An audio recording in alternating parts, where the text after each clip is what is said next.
Good evening, it's great to see everyone. Well, welcome to our first of 4 community advisory team meetings. I just can't tell you enough how excited I am. So excited about the information that we're going to share tonight. I will apologize up front that this is going to be a lot of information. We have multiple presenters. We have SHP with us today, Building Main City, my team. So a lot of moving parts. So just bear with us as we get through this. But before we go through some introductions, I wanted to start. I'm going to change my direction a little bit with my community this evening. Let me ask anyone here, when you prepare to go to work in the morning or you prepare to go to school, you're getting your mindset ready. You have it all planned out, you have it all listed. You might be someone that follows the calendar every 30 minutes. Every 30 minutes you have something else. You have your day completely planned out. But it does not go to plan. It does not go to plan. Well, that was today. Raise your hand if you are someone that would receive our notifications, our district-wide notifications throughout the district. That's what I thought, majority. So I guess I also want to say I would never start a message like this, but I think it's so important that I have so many parents and community members in front of me. I have to take advantage of this opportunity. No, we have a really good team. My number one role in the district is to make sure every student and staff member is safe. That's my number one role. It comes before the teaching and the learning. Make sure that we're safe. If we're in a safe environment, then we can learn at high levels. So I'm going to go ahead and share, this morning, within minutes, we were able to rule out immediate threat. Students trusted the principal because he has good relationships with them. They report to the principal. The principal knows the student in question. He's able to work with that principal, work with that student, and work with the family. Our team is able to immediately determine, are all the students safe? Are our staff safe? Is this building safe? Can we continue to operate as normal? We were able to do that in just a few minutes. The next piece to this is how do we communicate this to our families, because the social media can be such a curse with what is out there. So it's not about how fast can you communicate, it's about how accurately can you communicate as fast as possible. It has to be the accurate information. The principal was calm. Our brand new EL department interpreter was there to support that family. Our new safety and security coordinator was on site. He is poised, he is sharp, he is supportive, he has this presence. He was on the phone with local authorities, making sure that we're doing all of our checks. Our communications coordinator, Mr. Jester, he was back here while we're at the building. He has communication ready to go to our families as soon as possible. It's sitting there, shared with the team. My directors, my assistant superintendent, Carla, is she back in here yet? Carla Quick and I were sitting around the table looking at the communication and saying, okay, if you're a parent and you're receiving this, what do you need? What do you need to feel comfortable that your child is safe? So I'm communicating this all tonight to let you know that we have a really good team. Behind the scenes, they're doing really good work, and I want you to be assured that our highest priority is the safety of our Jonathan Harder students and families. It's safety first, teaching and learning second. So I had to get that out of the way tonight because of all the communication and the emails that went out before we moved on this evening. So thank you for being with us this evening. I'm going to go through a few introductions.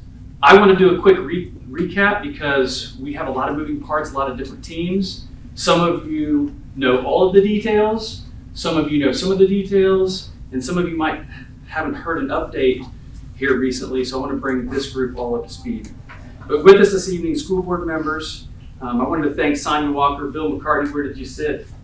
Mr. McCarty? Oh, there you are. I wanted to thank you guys. I mean, the support, the consistency, the drive.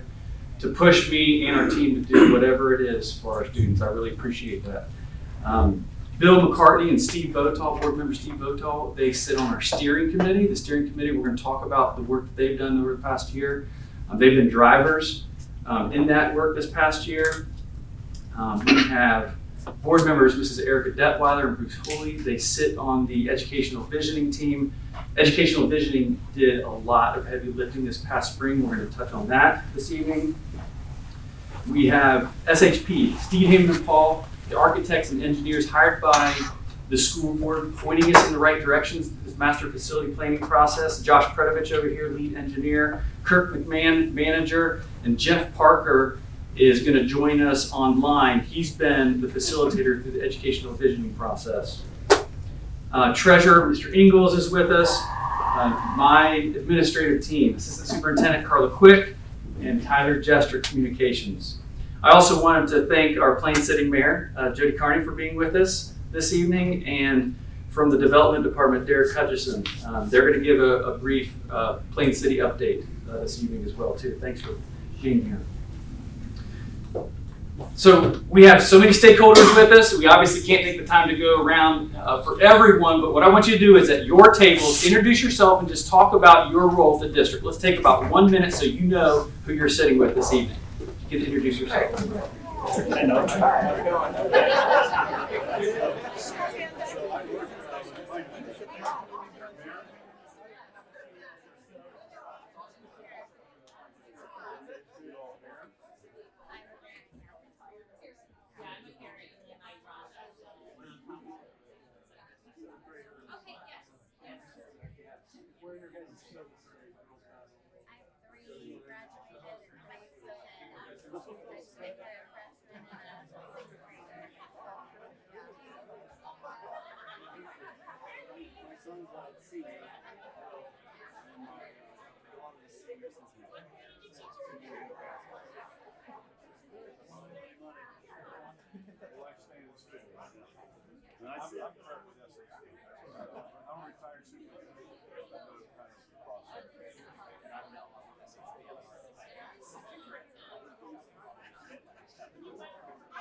Full transparency, I am a parent, but I'm also with my group for civil engineering, surveying, relations, and been working with it. I've been working with it for almost 20 years. We wrote together, 93. I wasn't in the first 93, but that's how my group started. We've probably over 1,000 people. Anywhere from Bush Hospital, Full-Blown, high school. We did the schools right here. Yeah. I'm glad to be here, though. As a parent and a resident, I'm glad to be here just to listen. And I still live in Switzerland, and I drive up through. The whole time, I'm like, what am I doing? Why can't I do this to myself? I mean, I wish I was doing the car show, the farmer's market going on. I would have come earlier. I mean, it's car show.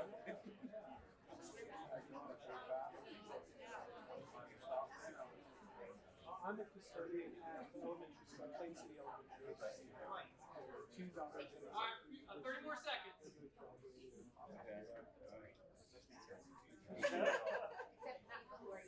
was just going to say, I know that's going to break down.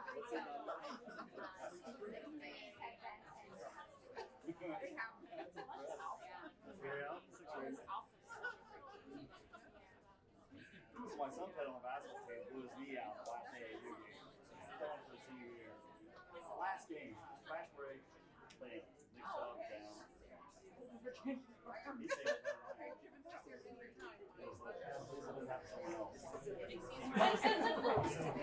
All right, I have to stay on a strict schedule tonight, so hopefully everyone got to make it around the table and you got to see why we selected and invited all of you to be part of this process. I wanted to give a quick recap, and I think I mentioned that there's a lot of different teams that have been a part of a lot of different work, but I want this whole group to be up to speed after we leave this meeting today. So if you go back a year ago, during the 23-24 school year, we started the creation of the teams. Hopefully this visual looks familiar to you.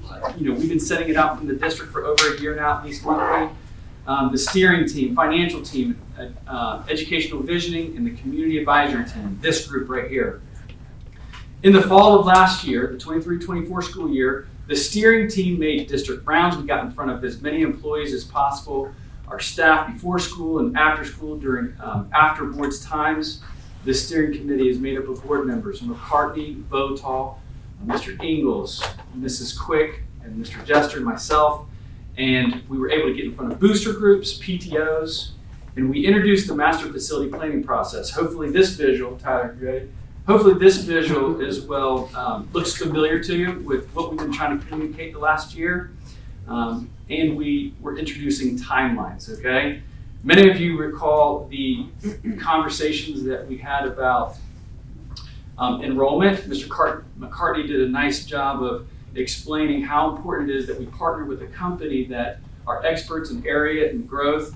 And so when we have the developments coming in, we share that data with Cooperative Strategies, and they tell us what that ratio looks like for us with the enrollment 10 years from now. We have two companies doing that for us, and so we can make informed decisions. I just have to say this, every time you drive through the roundabout and you see another house going up, or this summer you see 25 houses go up, it does not equate to 25 or 50 students, and that's what Cooperative Strategies helps us understand.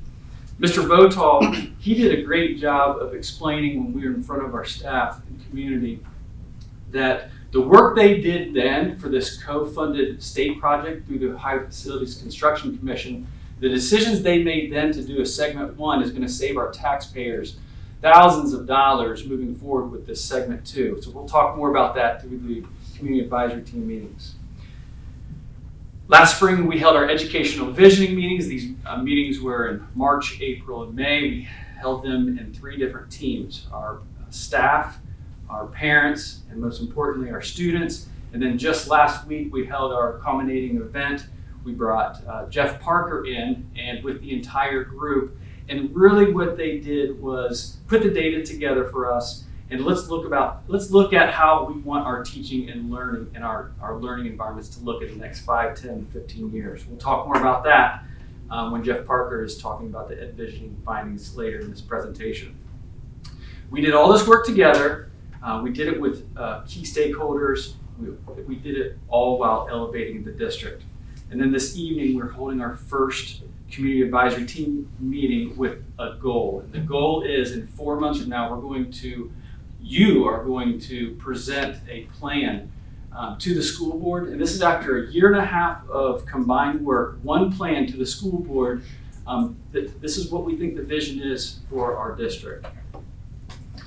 This plan is so important as it revolves around our family focus this year. It supports how we want our teaching and learning to look in the future. This plan impacts every single family in our district for decades of learning. If you really think about every single family in our school district for decades of learning. So thank you so much for being part of this process. All right, before I pass the baton, I do have to share, we're doing all of this work, but then there's the work of the regular school day too. And this team is just putting in after hours, on the weekends, on the holidays. I have just an amazing group of team members that are doing all we can to serve our students and serve our families, support our teachers, and we have the best staff. Give me 2 more minutes to just do a recap of some of this work. If you're a teacher here, I know that you've heard this, the school board members have heard this because I can't stop talking about it, but if you haven't, just hold on to your seats because I want to share with you how we've elevated Alder this past year. During the 23-24 school year, we selected a word, elevate. And we try to have this one word focus on every single thing we do, let's elevate it. I asked every single employee, whatever you do, whatever practice protocols are already in place, do it this much better during the 23-24 school year. From creating your lessons to lesson delivery, to the transportation department operations, to the superintendent's office, the treasurer's office, let's elevate this much, and our district has been lifted, and who benefits from that? our students. During last year, we opened our doors on August 16th. This is back in 2023 with significant layers of safety improvement across the district. We applied in 22 for the safety grant, the Ohio K-12 safety grant. We were awarded $460,000. Every penny of that was put towards our 5 buildings, so our children are coming to safe buildings. We rolled out the new website and phone app for improved communications. I can message 2,365 students and their families by the click of my phone. I had to do that today. Mr. Jester, he created our monthly e-newsletter, a great way to showcase all of our outstanding work being done. Thank you, Mr. Jester, for elevating the communications. We opened the second Think Big space at Canaan. We hosted the first nationwide space days in partnership with AWS. Hundreds of students and families attended this very special event. This year, in partnership with AWS, we started the third Think Big space at the junior high for our students to rotate through. Academically, we are growing and we are improving our standards each year, and our performance index continues to improve. Jonathan Alder continues to exceed state standards in educational gap closing and in graduation rates. The report card demonstrates that Alder is providing quality education to our students at a great value for our taxpayers. We implemented the advisory period to all of our students. Some buildings may call it the house, some buildings they call it the win period, but it's opportunity for our teachers to check in with our students. How are you doing? Why weren't you here yesterday? Can I help you? Do you want me to call home? Have you filled out the FAFSA? Can I help you with this application? So we have those check-ins on a daily basis with our students. Multiple PBIS initiatives took shape past year. We conducted a gifted review, and we're now, this year, better serving our gifted population. We conducted an EL audit, and now are better serving our EL population this year. We conducted a review, a curriculum review, and finalized a literacy adoption. Thank you, Mrs. Quick, for leading this work and keeping all of the stakeholders involved throughout the process. Our high school received the Purple Star School designation for providing supports and resources for our military families within the district.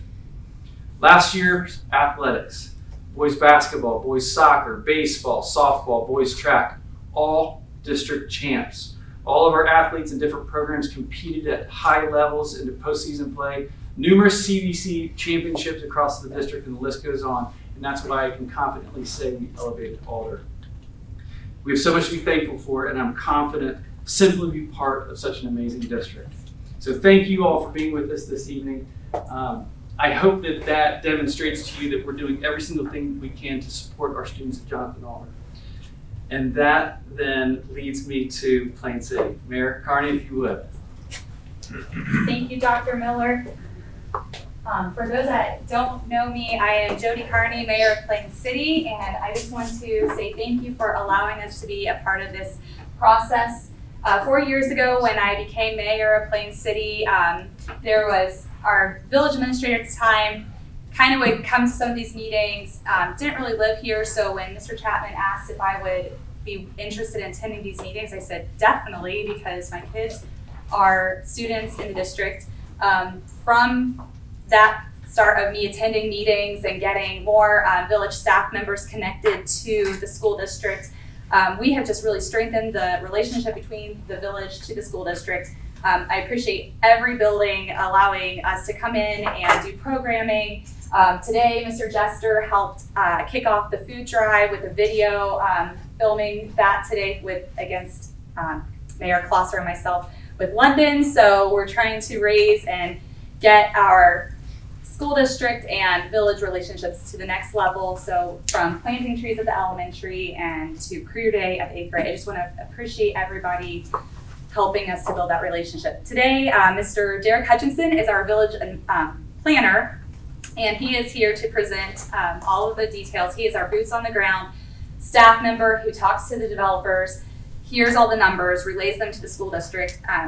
I thought it was best to have him come and explain the development, and someone who is in it every day to this group. So thank you. Thank you very much. Thank you for having me tonight. I'm excited to be here. I see some familiar faces. I see a lot of faces I've never seen before. So, thank you for having me.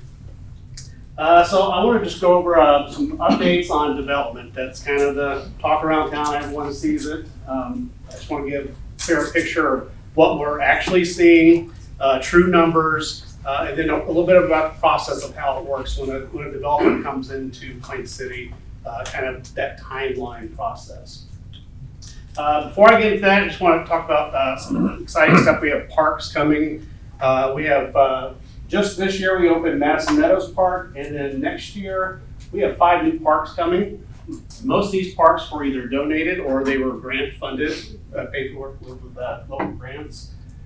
A lot of nature preserve, natural style parks. The one we're most excited about is the Public Square. That's on the corner of Church Street and Bigelow, right near the water tower. We just did a new parking lot there, and this is going to be a pretty unique park. So we purchased a historic train depot that was originally in Bryce, Ohio. It was relocated in the 90s to Columbus, and we purchased it from the owners there. It is being completely rehabbed and restored. The inside was already restored, but we're going to refinish the outside. So it's going to kind of be our staple piece on this piece of property. Some of you are familiar with the dome building that we have there now, which is the service building, and then the old church there on the corner. So our vision for this is the service building is eventually going to be like an indoor-outdoor market space. So it have doors all the way around. We have events, the farmers markets, also a splash pad and a green space park there. So we're excited about that. It's going to have a plaza. The depot will be being constructed as we speak. The plaza will probably be early spring, and then the rest of it will just be phased in. Really, it's based off of grants that we've applied for to get it done. I'm super excited about those. So it's no secret we're growing pretty fast. I get an opportunity to talk to a lot of new residents that are coming into the area. Either new residents that just moved here, built a new home, or they're looking to move here and just ask some questions. We get a lot of responses. These are kind of our top 4. Just want to downsize from a bigger community. They look at, we have a large selection of new homes close to Columbus, but the number one thing is the school district. That is the number one thing you hear from almost everybody is the school district. So this is currently what we have under construction. We have 7 residential developments under construction today. Kind of scattered all throughout town. Most of these are newer annexations, so they're on the outskirts of town. These account for about just over 1,800 residential units. Out of that 1,800 units, about 300 of them are focused for senior 55 and over, empty nesters. 100 of them are apartments. There's a small apartment complex that's right behind the village offices there on 42. And then there's about 145 townhomes. Kind of put this in perspective, 2020 we had approximately just over 1,600 houses in Plain City. This is in the village of Plain City. And we have currently over 1,800 under construction. So those 7 that are under construction now, those will be pretty much what you'll see for at least for the next year or 2. We have a sewer capacity limit that we've hit here in Plain City. We weren't able to, EPA wouldn't allow us to build a new plant, so we had to go to a district water and sewer service. So Mid-Ohio now operates and owns all of Plain City's infrastructure. So they're going to be bringing lines up 42 from London all the way up 42 to Plain City to give us our future capacity.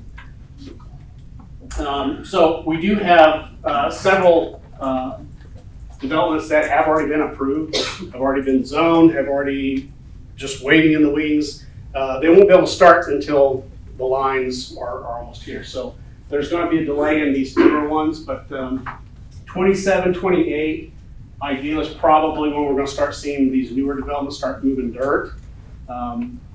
We have a lot of residential, but we're now starting to see the commercial side of things. So we have 5 different commercial developments coming. 2 of them are mixed with residential, and 3 of them are more commercial. Large one that we're excited about is just northwest. We just announced a couple weeks ago. It's 550 acres that's being annexed in. That's going to be industrial, light industrial flex use. And then we have a Outdoor FX, if everyone's familiar with that one. They're on their property there. They have 6 acres there in the back. They're going to be developing some small flex buildings. And then we have what they're calling the Spot, which is behind the Shell station on 42. That's going to be just commercial retail, restaurant, that kind of style. So out of these 5, we're being promised that we're going to get a grocery store. So we're excited about that. So hopefully out of these, we'll get at least one grocery store, maybe 2. Probably nothing big, but we're excited about what's coming. So super excited about that. So this is just an example of timeline. When a developer comes to us and proposes either a land that they're interested in a spot or a project, we just start that conversation, kind of go back and forth. Usually we let them know our expectations, what we're looking for, what our regulations guys. We give them copies of our codes, and then they kind of tailor that toward that. Normally, it's averages about a year from concept to final approval. And then for construction, you're looking at another 1 to 2 years. So it's something when you see that a new development has been approved, it's still likely a year out before they ever break ground. And that's just breaking ground. That's just getting the streets, utilities, that type of stuff in. The first house likely is not going to be built until well after a year. And even when they build the first house, it doesn't mean it's going to be occupied right away. So kind of to give you an example of the Darby Station, that's our largest one right now. It started and it was final approved in 21. First house went up in early fall of 22.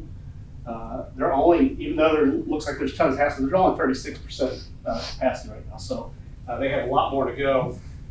That was estimated to be about a 10-year build out. It is obviously going to take a lot less time than that. So probably from start to finish, you're probably looking at, I'm going to say 7, but it probably would be faster than that.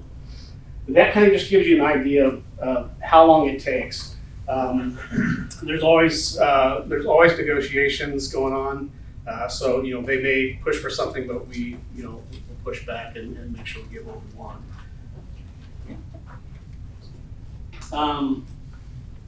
I've worked for several communities, municipalities, and have had relationships with school districts before. This one, though, has been the best relationship I've ever been a part of.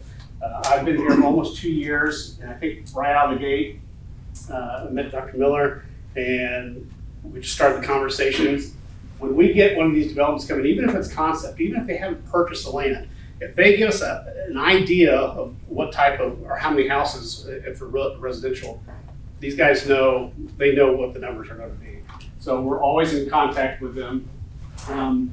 We have sat in on several of these strategic meetings that the school district holds. We have a lot of school members that are on some of our committees, and so there's a lot of kind of intermingling going on. So there's the information is flowing back and forth. But I really appreciated the relationship we have, and we look forward to possibly some joint projects maybe in the future between the village and the city. Are we going to do questions? I'm going to stay afterwards, so if anybody does have questions afterwards, I will be here to answer. You want to get Jeff Parker on? Derek, Actually, we'll get started and then I'll jump him in after that survey. Derek, can't thank you enough for being here, staying after for any questions and the partnership. No problem. Thank you. Thank you. Appreciate it.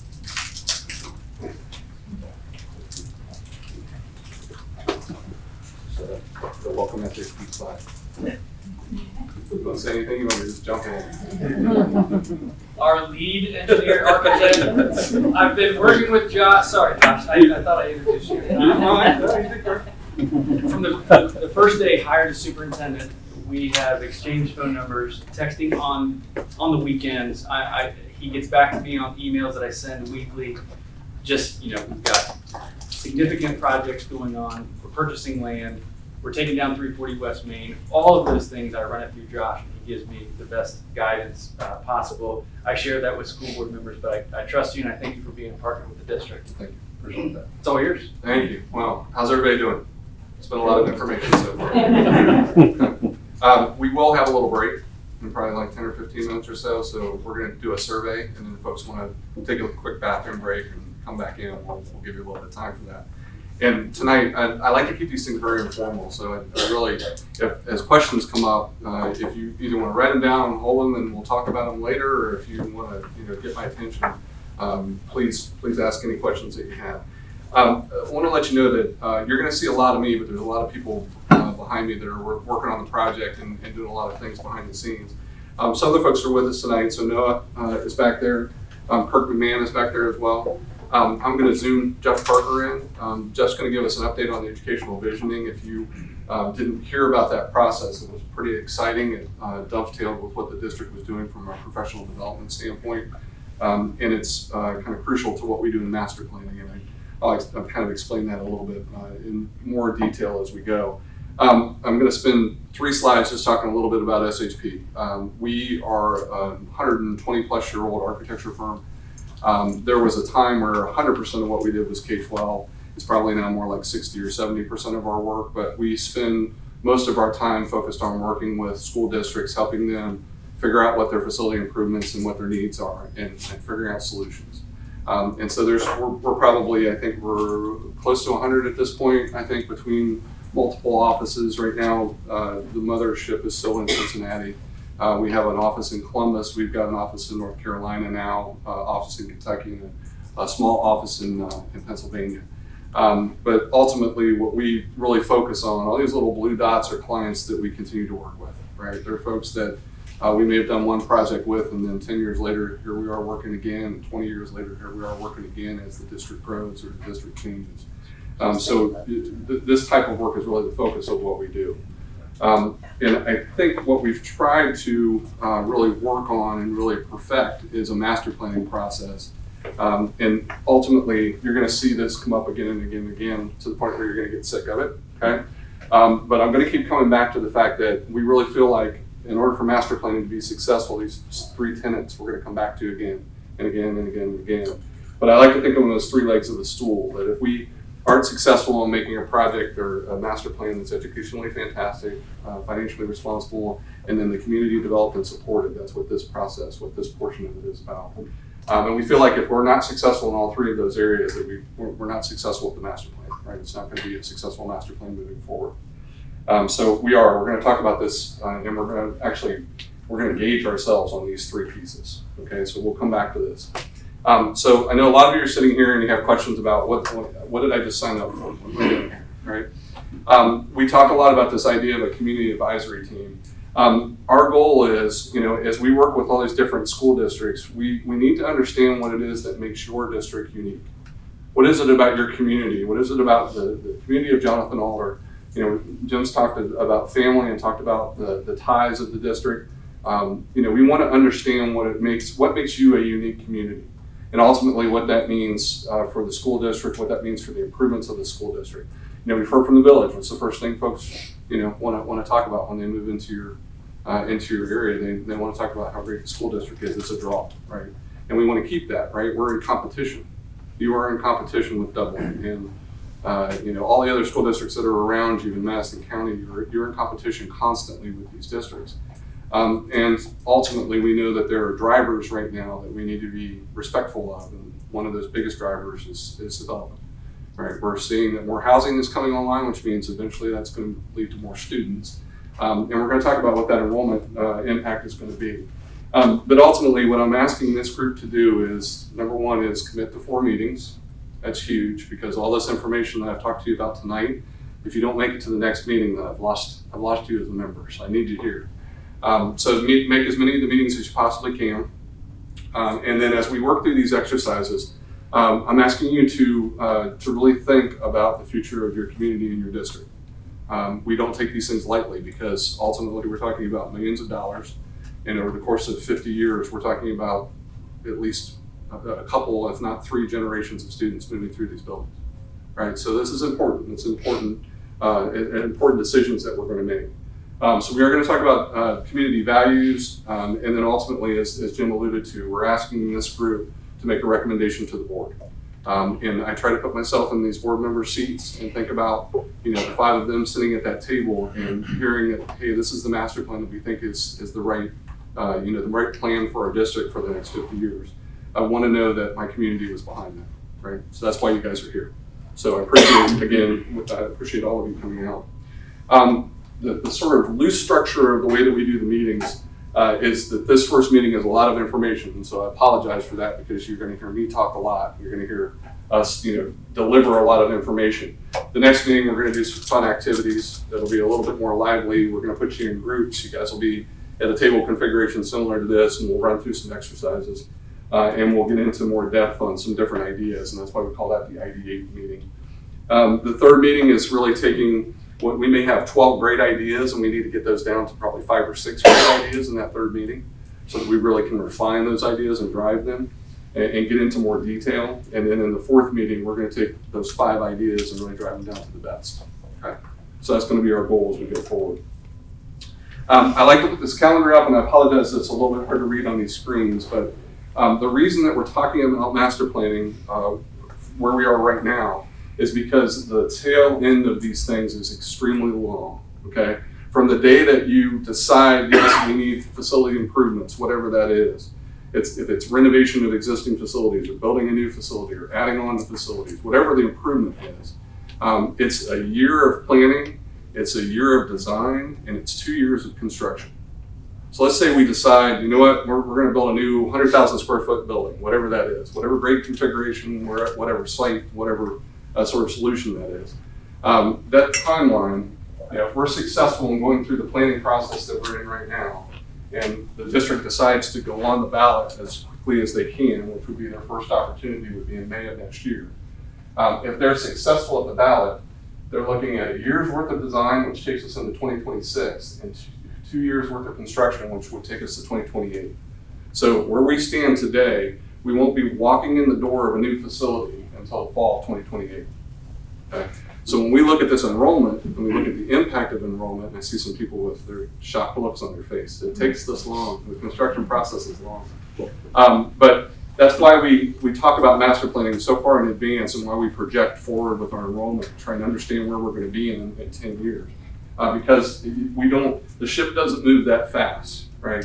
We ultimately need to get the ship in the right direction in planning so that we can solve some of our enrollment problems that we're going to have that we're already starting. Okay. Any questions about that? Does that make sense to everybody? Okay, great. Everybody's like, when's that break coming? The master plan timeline, Jim put this up before. I think he did a great job of kind of talking to you a little bit about the different groups that have already met. A couple of things. We look at all of this as basically information that's feeding into the community advisory team.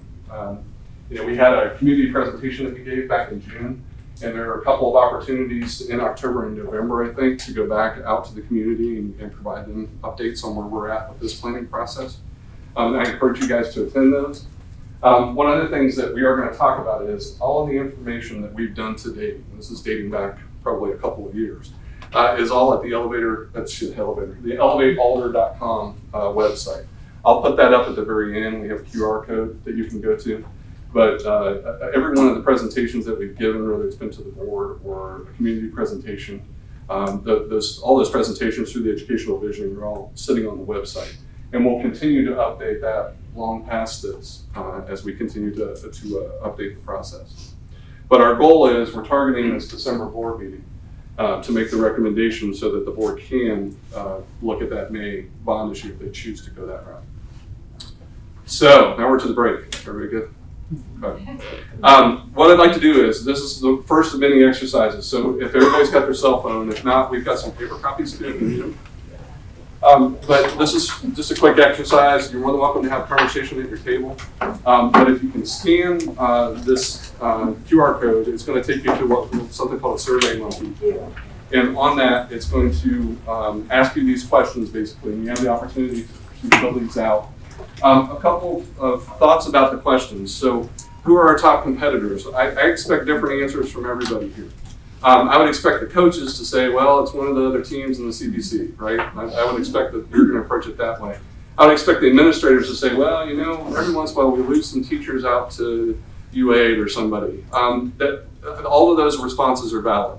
For the community members, it might be, well, I'm concerned about this community school or private school or any of those other things. But when I'm talking about that, whatever your initial response is, if you come at it as a teacher, you come at it as a parent, combination of the two, feel free to respond that way. Number two, how would we like to be described as a community? I was doing work with London, and we continue to do work with London. London's teams did not want to be described as a veteran community for Columbus, right? They didn't want to hear those words. Those words were evil, right? From their standpoint, that was not the way they wanted to be described. They had other descriptors that they wanted to use. How do we want to be described? What makes our community unique? I think the village is giving you, the city is giving you, I keep going back and forth. We're still a village. The village is giving you some thoughts about the descriptions that they hear from people that come back to them. But I want to hear from you. I want to hear what your thoughts are on how we would like to be described as a community.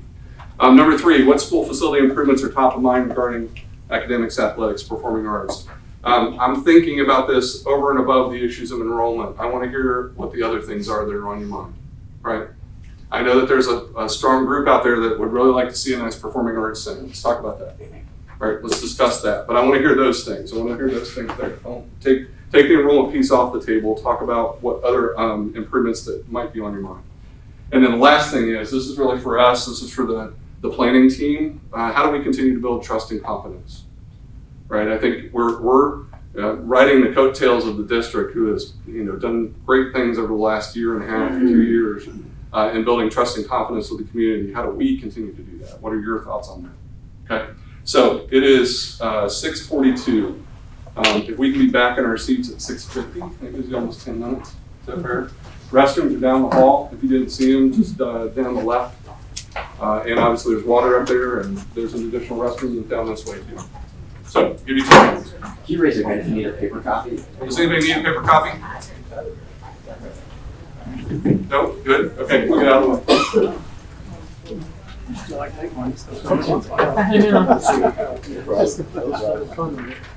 Thanks.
Couple minutes, how we doing?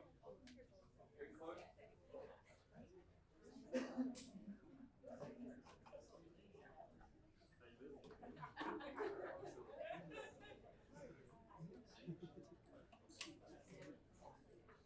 Stand, city too. Yeah. Special needs.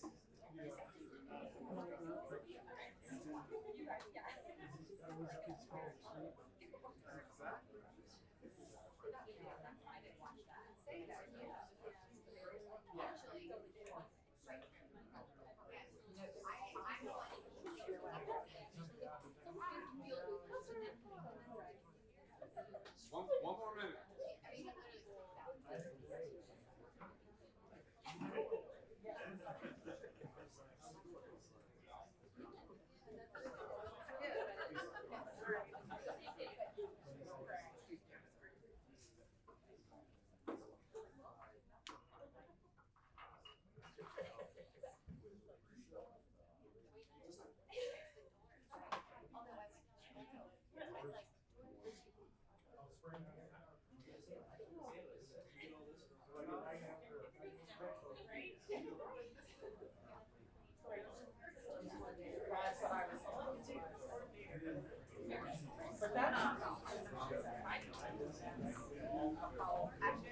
After I saw the basement, how great it is, I said to Ty, I'm like, oh yeah, my mom's recommend for the next year and just leave the house. Like, All right, what do we think?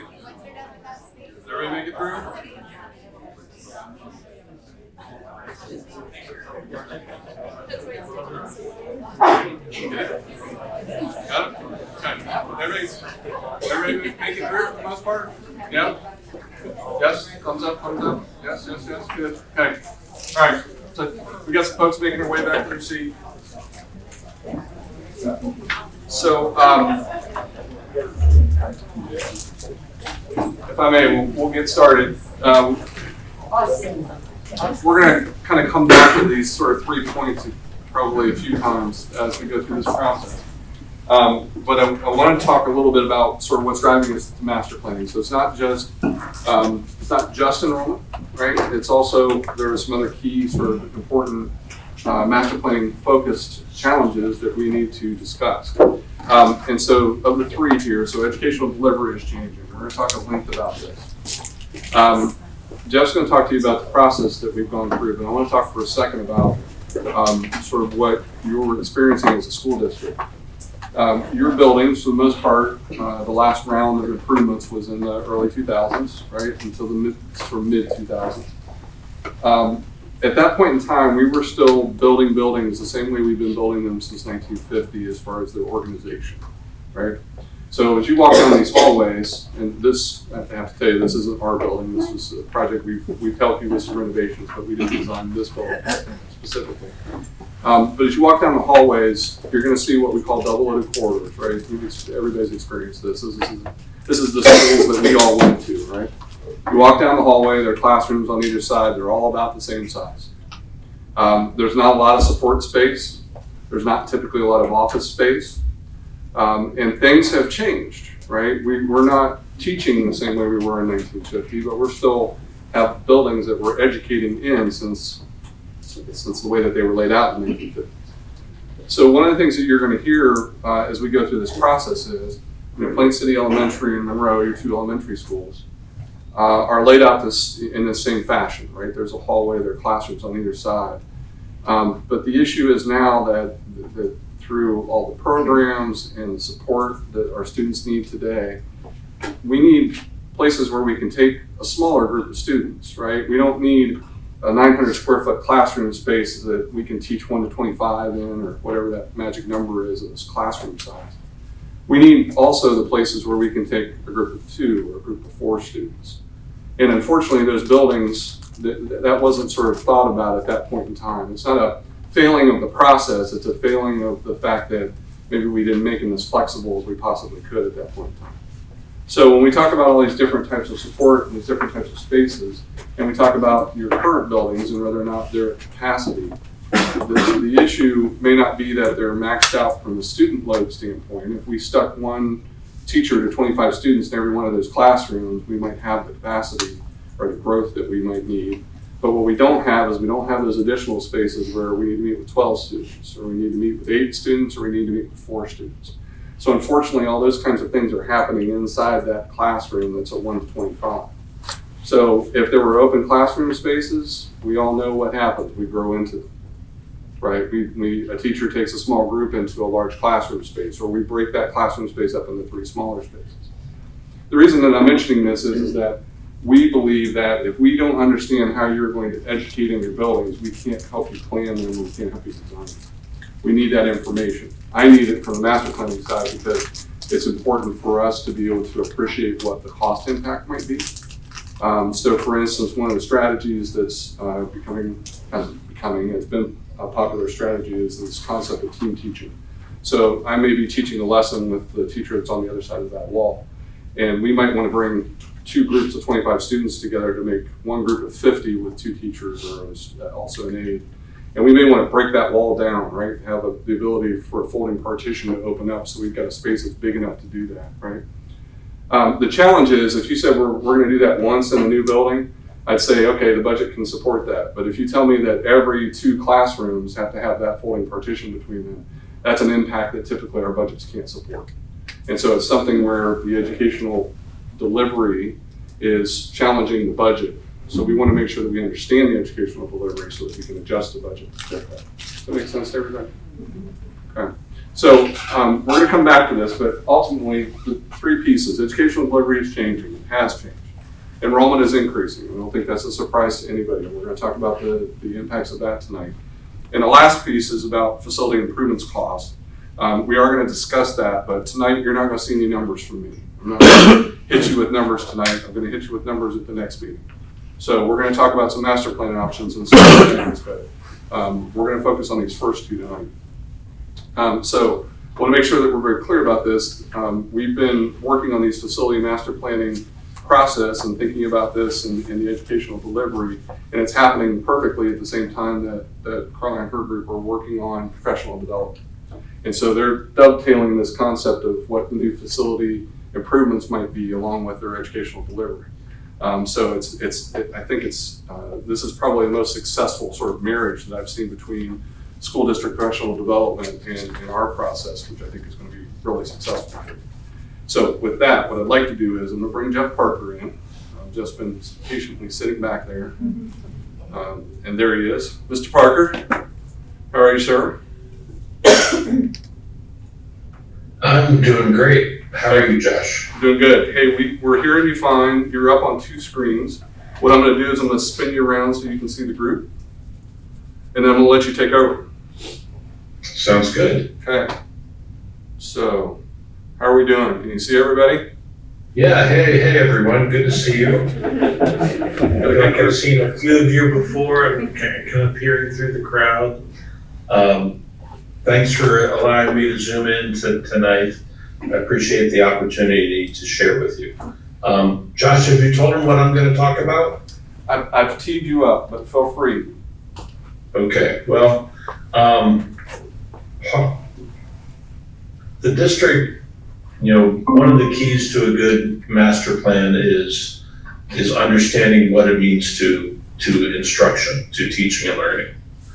And so the district wanted to be sure that we layered that into, what you guys are about to embark upon. So we walked through a process that we call educational visioning with the district. And I'm going to share a little bit about that process with you. And I'm going to share the outcomes, what we learned. So that's what you have to look forward to, hopefully the next 14 minutes. Right, Josh? Yep, 14. That's all you got. Okay. So the goal of educational visioning is to build upon the work that the district has already done. We want to research the shifts occurring in learning and teaching, consider their impacts on students, and how the facilities might best respond. So in one big long run-on sentence, that's kind of what the goal was, to understand how facilities can better support teaching and learning as we move into the future. We did this in kind of a 5-step process. It included all of the staff. It included a community group of about 45 representatives from the community. There were also staff members in that group as well. We used a teacher group, incorporated a teacher group, again, about 45 teachers from the district. And finally, and I think from my perspective, the most fun group was a student group. We had about 30 kids that we met with to help kind of walk us through this conversation. You can see here that we met with those 3 groups 3 times. But one of the most exciting things about what we've done at Jonathan Alder so far is that we really started the conversation with the input from the staff, from the teachers and the staff. And we did that on one of their PD days in February of this year, met with them and kind of talked through some issues.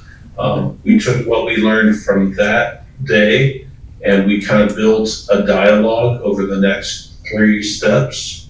And then we kind of finalized that and presented that just last week to representatives of these 3 groups. And to make sure that we heard what they were saying and that we were translating it appropriately. So the first step was that staff PD day. We started out by asking, what are the skills that our kids need to succeed in the year 2034?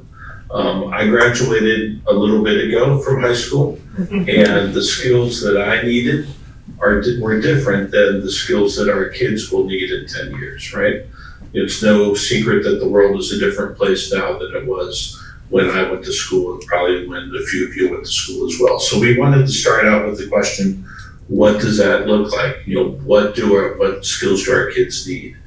And then we asked, what will we need to do differently to make this happen, right? You can't keep doing things the same and expect a different result. So, we needed to begin to think about how do we need to deliver instruction differently?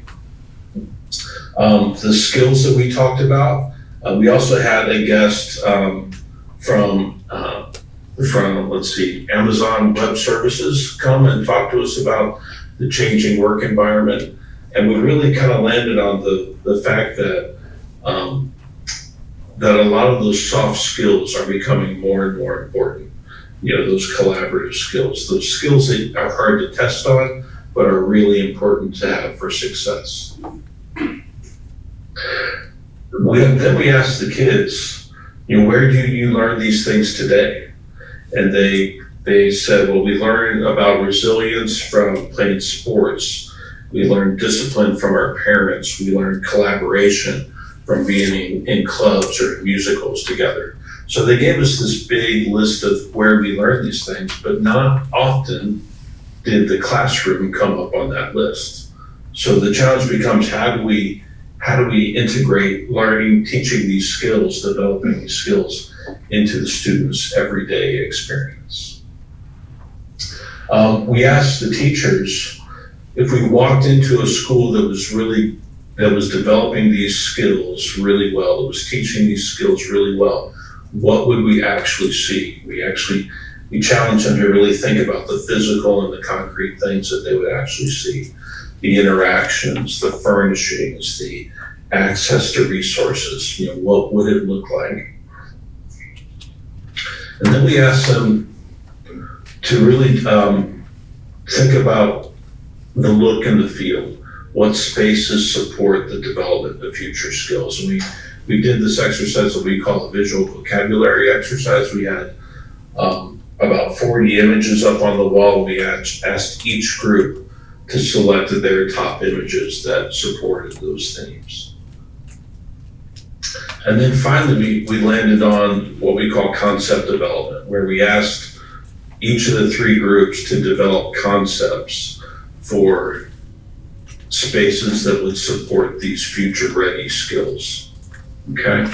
You can see there on the sheet, they were really just blank paper concepts to really allow people to think outside the box. So then we followed this up with some of the groups about how do we apply that to our existing facilities.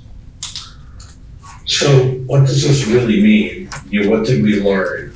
The outcomes that we landed on were, I'm not sure if Josh mentioned this, but we like to, as we move into the master planning effort, we like to have these educational themes as simple and as, we want them to be little kernels of truth or little nuggets that we can really hold on to and kind of hold up as a standard that we move toward.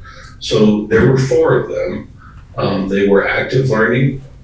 They were creating a community of collaboration. They were a culture of connection, and this idea of fostering wellness. So Jeff, what do those things mean?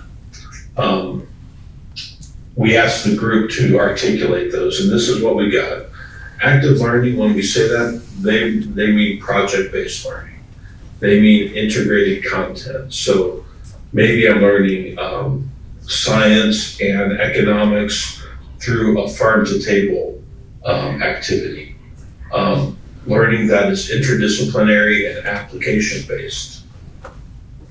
Places to do stuff with my hands, places to actually get dirty, to make things. Things like home ec, ag, and FFA were mentioned a lot. Really being able to use the principles that students are learning to demonstrate mastery.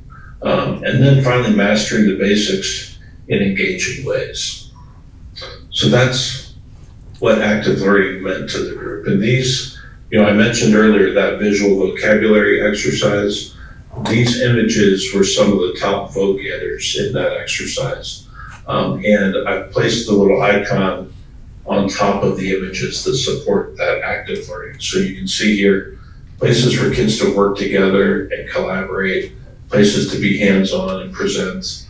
Again, more of a lab setting. Here you've got group work tables, you've got power in the ceiling, you've got a stage and a small extended learning area here for presentations, access to the outdoors to do work outside. This kitchen got a lot of attention, a lot of traction, especially with the kids being able to incorporate food preparation into instruction of other topics. So that's what we mean when we mean active learning. Any questions? I know I'm going fast, I know, but I don't want to go too fast so I don't give you the chance to ask a question. All right. The next one was creating a community of collaboration. So again, think of all these soft skills that our kids are going to need. We need to develop flexible spaces and furnishings to support group work. We need to create places and opportunities for teachers to collaborate on projects. We need to support people working together, students working with each other, different grades working together, and staff working together and staff working with community. And finally, interactive and engaging content, so that not only are people working together, but the disciplines are working together as well. So you might have math and science collaborating, you might have art and language arts and history collaborating on projects. And again, these are some of those spaces that begin to support this community of collaboration. A lot of group tables, people working together, a lot of opportunity for kind of hands-on thinking. So that is a community of collaboration. The next question? No? The next one is a culture of connection. So having easier access to one-on-one help.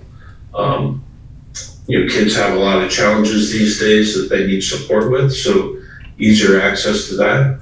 Mentoring opportunities, not just for students, but also for staff. As we think about teaching, delivering instruction differently, we're gonna have to support our staff in that as well. So creating mentoring opportunities and spaces to support those.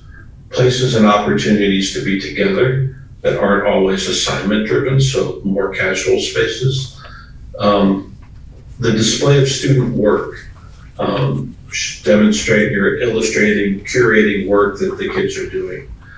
Protected, unassigned breakout spaces. So many times breakout spaces get kind of usurped for other uses. And so we need breakout spaces that are maintained and kept as flexible breakout space. And then finally, embracing a diversifying population. So that's a culture of connection.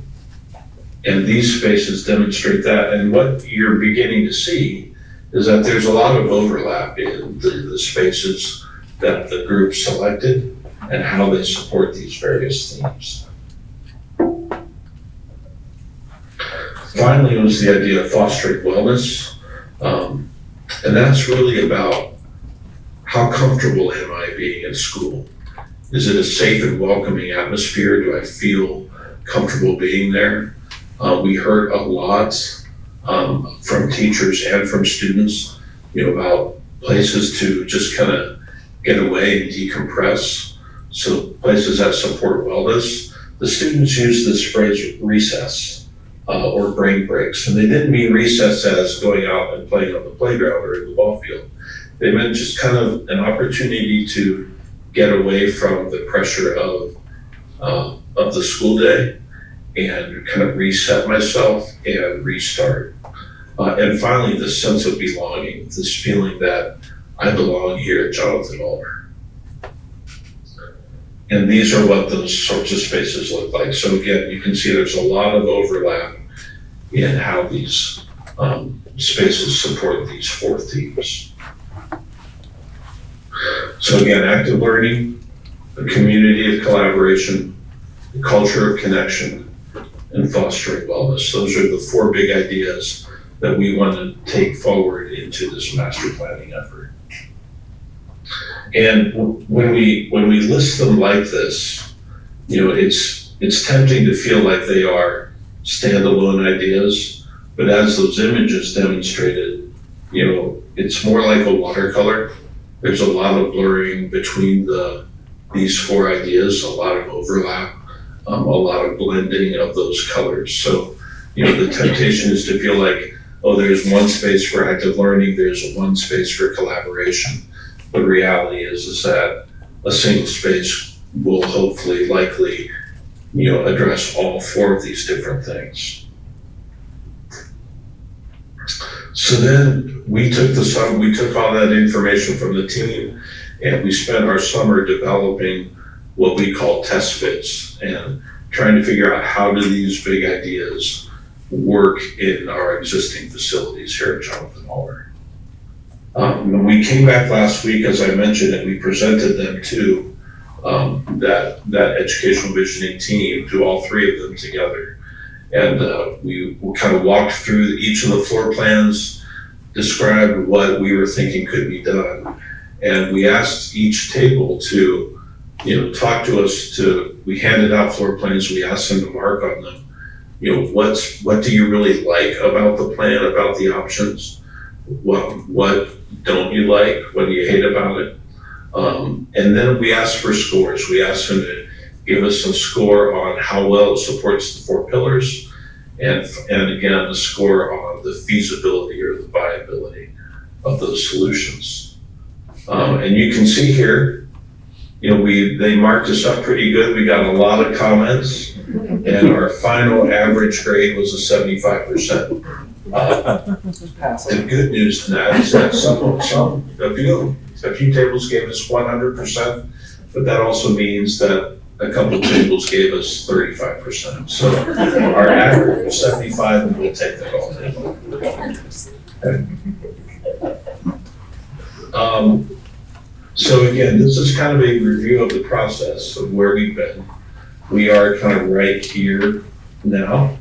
One of the most exciting things about what's happening at Jonathan Alder is that the district is using this as a springboard. We're coming back to the district on the 23rd of September to do another professional development day and present these ideas. So not only did we start with input from all of the staff, but we're gonna kind of land on presenting to the staff and getting feedback from them. And Carla, I think Carla's in the room, correct, Josh? Yep, she's here. Yeah. So Carla and I have been working on how we take this and translate it. And Carla was quick to point out to me how well it aligns with these kind of future skills that they're developing. Carla, can you give us any thoughts on that? Sure. First of all, I have to say this, as a lifelong resident of Plain City and a Jonathan Alder graduate, this work is, I get chills when we think about it, because what you're doing here is so important. And not, in my opinion, and Jeff, you can correct me if I'm wrong, very unique in the way that we're approaching the process of the educational visioning. I've been in a district that did this, and where I feel like it didn't translate was into the actual classroom. So we talked about buildings, but we never talked about the delivery of instruction within those buildings. And so what Dr. Miller, the board, and our department has committed to is we're not waiting until 2028 to start this work. We've already started. And so on September 23rd, we'll be meeting with our entire staff.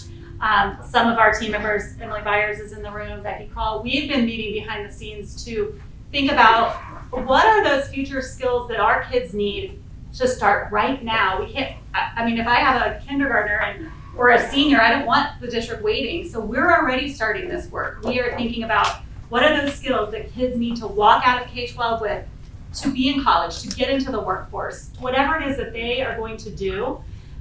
We have already started that work. And so we are creating a map, what we're calling it is our Future Ready map.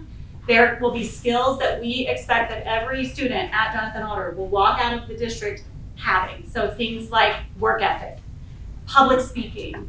I've talked to Jody multiple times about this, and we've already been brainstorming how does the city connect with the district on bringing these skills to life.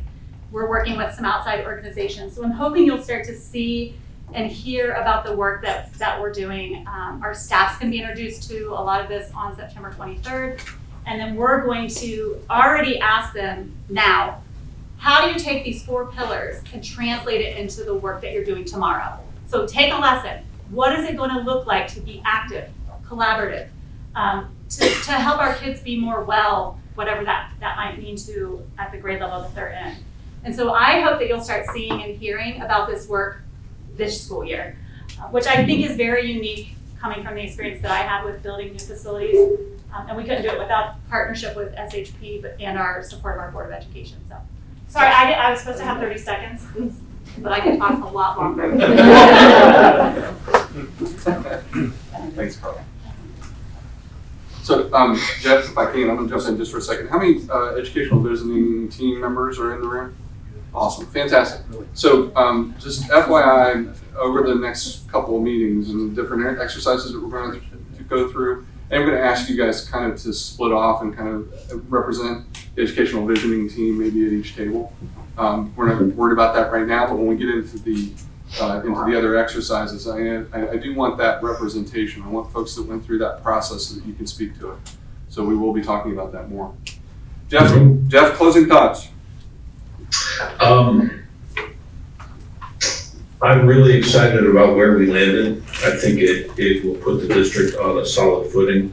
And I think being able to incorporate these ideas into the master plan for all of your facilities, not just for, whatever new might come out of it, but for all of your facilities, I think really has the opportunity, has a potential to make the changes that Mrs. Quick was talking about. So I think it's a really exciting time.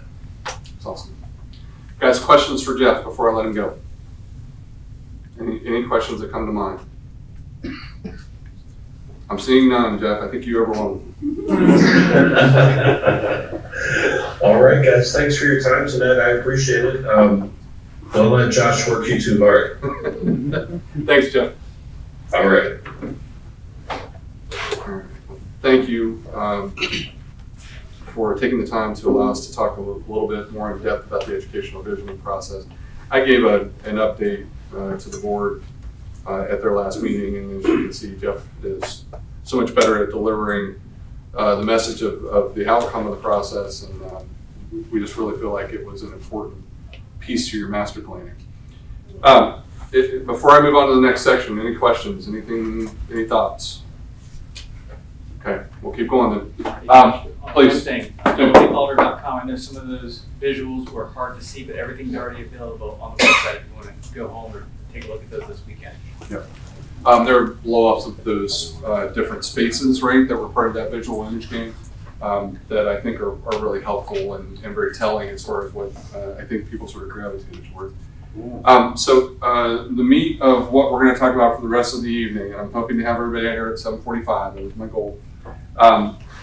We are going to talk a bit about the impacts of the enrollment, and then we're also going to look at very quickly at some master plan options that we're going to go into more detail on over the next 2 meetings. So next piece, obviously, the enrollment's increasing. I use this slide a lot because I think it's really powerful. I've been doing this for 25 years probably, and it's been up until the last maybe 3 or 4 years, I've been telling school districts about what the impacts of declining enrollment are going to be on the district, right? Because that's been the reality of the state of Ohio. We've seen decreases in the state anywhere from sort of 6% to 10% over the last 20 years. And it's only been within the last few years that we've been able to talk about enrollment impacts increases.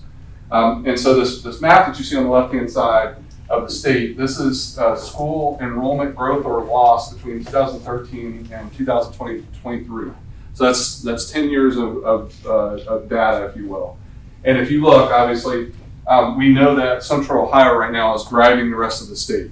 So the rest of the state is projected over the next 10 years to decrease by 3%. That's because Central Ohio is growing by leaps and bounds, right? If we took Central Ohio out of the equation, all of these darker orange colors, these are all folks that are losing population quickly. All right, so this is, up Ashtabula 18%, 17%, 17, 20, all the way down into the southern portion of the state. The stuff that you see in green, these are the 5 counties right now, 1, 2, 3, 4, 5, that are actually showing growth. They've been showing growth over the last 10 years and will continue to grow. So if we look at ourselves at Madison, which we know a little piece of our district is in Union, but we're going to focus on Madison for the sake of what we're discussing tonight. Right now, Madison County itself is projected to be down about 5%. Well, I can tell you, Alder's growing and London's growing.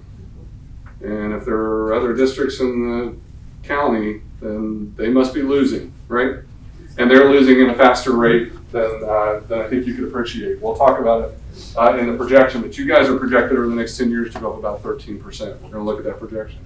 So if you're going up 13% and the county's going down 5%, you can imagine what's happening at West Ave. and at Madison Plains, right? One that's kind of keeping steady with you. You guys are growing roughly at about the same pace. Alder's probably a little bit quicker. Union County is projected to be up about 1.7%, but that's a small impact on you, right, ultimately. There are a lot of different reasons for this. I mean, we're having less children, right, as a culture, as a state, we're having less children. And public school enrollment is going down, right? There are more options for kids than there ever have been before. So those are impacts, but the largest impact right now has just been this drive for Central Ohio, right, of new jobs, right, and increased housing, right, and so that's what we're seeing. So this information is coming from a company called FutureThink. FutureThink, we haven't talked a lot about the Ohio's Facility Construction Commission. We'll talk more about them at the next meeting. But effectively, you guys have been a partner with them. You had the last round of facility improvements was with the state. And we're going to discuss the numbers and the percentages and all that good stuff. But effectively, when you work with the state, this is their enrollment projection specialist. And so you take their information, and you as a district are also working with cooperative strategies, and you're using both of those numbers and comparing them, which is, I think, the most successful way to make sure that you feel good about the enrollment. The reason I say that is that FutureThink, when they're working with the state, they have very strict guardrails about what they can look at and what they can't look at. And so this information that Derek presented to you tonight, a lot of those developments that haven't been through the approval process, so if they haven't pulled a permit, or they aren't platted, or they don't have some sort of approval in place, FutureThink can't look at them. That's the state guidelines. So there could be a 1,000-unit development that's on the horizon, but they haven't gone out and actually pulled a permit yet. FutureThink isn't going to see that. They're only going to see the things that are under construction, the things that permits have been pulled on. So that's a little bit of a challenge with districts like yours, because we know that there are going to be stages of what happens in all. Right? Stage 1 is what's under development now, and stage 2, just as Derek proposed, is going to be impacted by when we have more capacity, right? When we have more sanitary capacity. And so there's going to be a second stage to what happens in your district. So tonight what I'm presenting to you is the first stage of what FutureThink sees in regards to your enrollment. So this is a 10-year projection. And the way that FutureThink works is they look 10 years into the past, and then they project 10 years into the future. And there are a lot of different sort of strategies that go into this and methodology that goes into it, but birth rates factor in, new houses factor in. There's something called the cohort survival method. They look at sort of grade groupings that travel together and make a projection based on that. Districts historically have very sort of tried and true paths of how their enrollment sort of moves through their buildings. And so there are a couple of things that I do when I'm looking at these enrollment projections. Number one is you take a look at the actual, right, which is here on the left-hand side. So this was from, I think from earlier in the year, it's been updated a couple of times. Effectively, anything that's above this orange line here are projected numbers. Because as you think about it, so as our kindergarten class goes to first grade, second grade, third, fourth, fifth, sixth, seventh, all the way through the buildings, those are all actuals, right? Those are numbers that are based off of an actual and are moving forward. Anything above this line is a projection, right? And so as FutureThink is looking at these, they're saying that in the future, we believe your kindergarten is going to be at 186, 177, 171, 91, 81, 81, all the way through. And you'll notice that they start to get more regular as a projection. Now, the one thing I will tell you is enrollment projection specialists don't like to go more than 10 years out because there's just too many variables. You're really not going to get an accurate number if you look at the next 10 years. But we know that in 27, 28 or so, somewhere in here, there's the potential for another round of developments to hit us, right? That there's the potential for more housing. And we also know that more than likely, if they go through an approval process, it takes them a year to build out. You know, the one thing that we've talked about a little bit is the fact that first-time home buyers, when they buy a house, they don't automatically have a kindergartner that comes walking out the door, right? Traditionally, we're a family, we decide to buy a house, we decide to have a family, it's a few years down the road, and then we've got a kindergartner. So there may be 4 or 5 years of lag by the time we move into the house before we actually have a student hitting the school district. Well, put that in context, 27, 28 new developments come online, they get built, people start to buy them. We're a couple years down the road before we have a child, and I have a kindergartner that's out here someplace outside the projection, right? Does that make sense to everybody? You understand what I'm trying to illustrate? So our challenge is that, again, we're looking at what developments we know today. We're not going to know what's out here. But we need to make some decisions that not only look for the next 10 years, they look past that. Because the other thing that's going to happen is, let's say that we do move forward with a facility improvement and we decide to go out for a bond issue to our voters. If we ask our voters to help us sometime in this time frame, and we've got another enrollment spike out here, we're going to be asking our voters to help us again in less than 10 years. All right, there's the potential for that. And we need to be aware of that, and we need to respect it. Because ultimately, going back to the voters and back to the voters, we're watching the school districts, to the northeast of us. It's happening over and over again, and the potential for them to be less successful as they go is there. It's there. So, as far as the projection is concerned, right now we're about 23, and we're going to go up to about 26, about 2644. So it's roughly about a 293 student increase over the next 10 years, roughly 13%. Okay. Does everybody understand that this is a tool and a piece of data that is going to inform a lot of our decisions? So if you have questions about it, let me know. Because we're going to come back to it time and time again. Okay? All right. So looking at capacities. Josh, you had a question. Yes, please. So I was just curious, I saw, when you look at the future projections from like 10 to 11, there's consistently drop off. Is that Career tech. tolls? Or Career tech, yeah. So is their growth kind of factored into that as well? It will impact it, but as you look at that, right now they're projecting. What we care about is we traditionally track two different types of career tech students, right? We have the career tech students that may take something at tolls but are here most of the day. Yeah. And then we have the career tech students that are there all full time, right?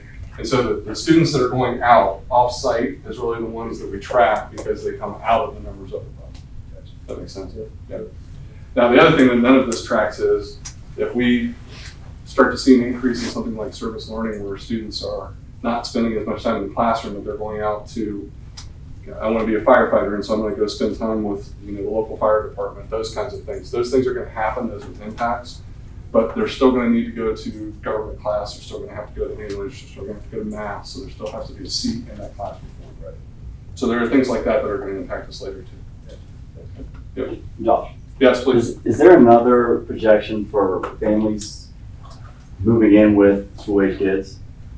It's factored into what Future Think looks at. It is. It's not as impactful as you would think. It's not as impactful. So this 293 student increase, it's kind of baked in there, but it's less impactful than you would think. What I will say is that the more apartments that we have come online versus single-family houses, we traditionally know that that's a higher yield, right? So we're going to see more students from those, and so as Future Think is looking at that, they're thinking about that as well. All of those things kind of go into it. Yeah, it's a good question. I want to talk about current capacities because this also informs our information. So this is current enrollment. This is OFCC calculated capacity. I'll explain that in a second. And this is looking at the 10-year projection.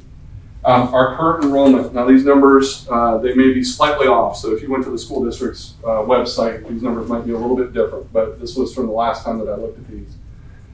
So this was looking at where we are today. And then this is looking at what OFCC calculates as their capacity.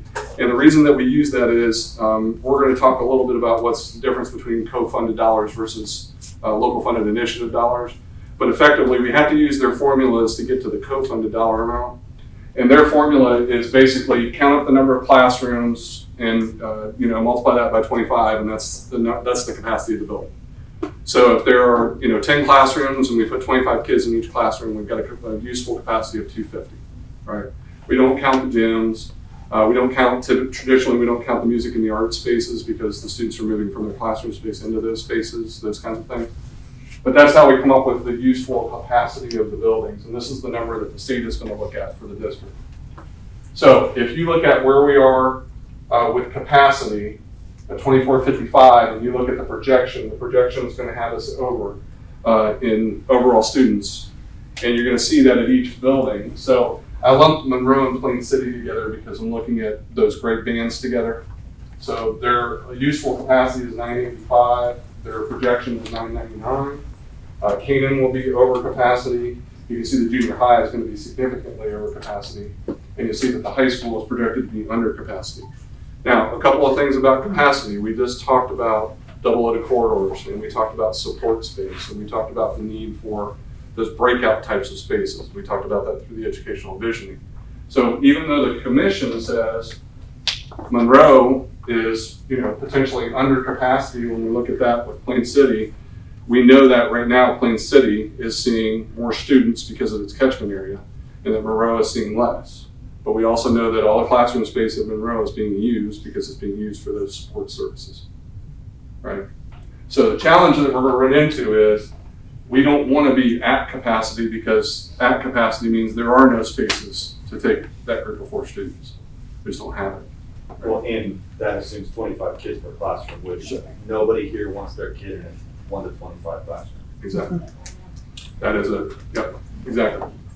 Thank you, Bill. So, as we talk about this, I'm using the word capacity because we're going to come back to it again and again and again. This is a game of capacity. This is a exercise in understanding how do we get more capacity in our existing facilities, potentially replace whatever we need to replace, and build capacity in that potentially allows us not to look at the next 10 years, but look past that, right? So those are kind of master plan options that I'm going to be challenging you with. Some simple math when we talk about new facilities, and I'm going to show some options here. Their planning math is very simple. You take the number of students times a given square foot per student to get to a facility size, and then later we're going to talk about what the cost impact of that is. But when we're looking at students, square footage per student capacity, it's not really a good use of the word capacity here, but for PK5 students, we use 124 square feet per student. For 5-8 students, it's 151. For 9-12 students, it's 166. The reason that they're different is if you think about an elementary school building, the useful usage rate of a classroom in an elementary school is very, very high, right? We spend a lot of our time in the classroom. We go out for specials. We go out for recess and lunch. We come back. So we might be in that room 7 or 8 periods a day, 6 or 7 periods a day. At the high school, your usage rate goes way down because I use the example of French 4. I was in French 4. Don't ask. It's a long story. I went from French 1, in the same classroom where there were 25 of us, to French 2 where there were 20 of us, to French 3 where there were 10 of us, to French 4 where there were 4 of us. We were all in the same classroom at different periods of the day. So the usage rate went way down, right? High usage for French 1 where there was a full class of 25 students, low usage for French 4 where there were 4 students. If we had a smaller room in my high school, we would have gone to a smaller room, but as it were, we had the French classroom, right? So that's why the capacity numbers go in that inverse direction. So there's an expectation that there's going to be more inefficiencies at a high school than there will be in an elementary school. But very simply, when we do the math, you take the number of students from the enrollment projection times whatever their useful square footage is to get to a facility total. So these are the kinds of exercises that we're going to be doing. I'm going to be showing you facility ideas for a certain number of students and then talking to you about whether or not we want to be right at capacity at 62,000 square feet or we want to increase capacity to provide longevity. Okay? Is there a reason FIFth was listed in 2 grade bands? 5th grade was PK to 5 and 5 to 8? This is just the way that OFCC sees them, but no, you're right. I listed it at 5-8 because of your separation, but I agree with you that probably should be saying PK4. Okay. Yeah. Their square footages are the same, effectively. The 5th grade square footage is comparable in both. So I want to get you guys used to this diagram because you're going to see it quite a bit through this process. So this is current district configuration. And what we're trying to illustrate here is over your preschool through 12th grade, here are your facilities, and here is their capacity versus their projection. Okay, that makes sense to everybody? So everything in green is a projection, everything in white is the existing capacity.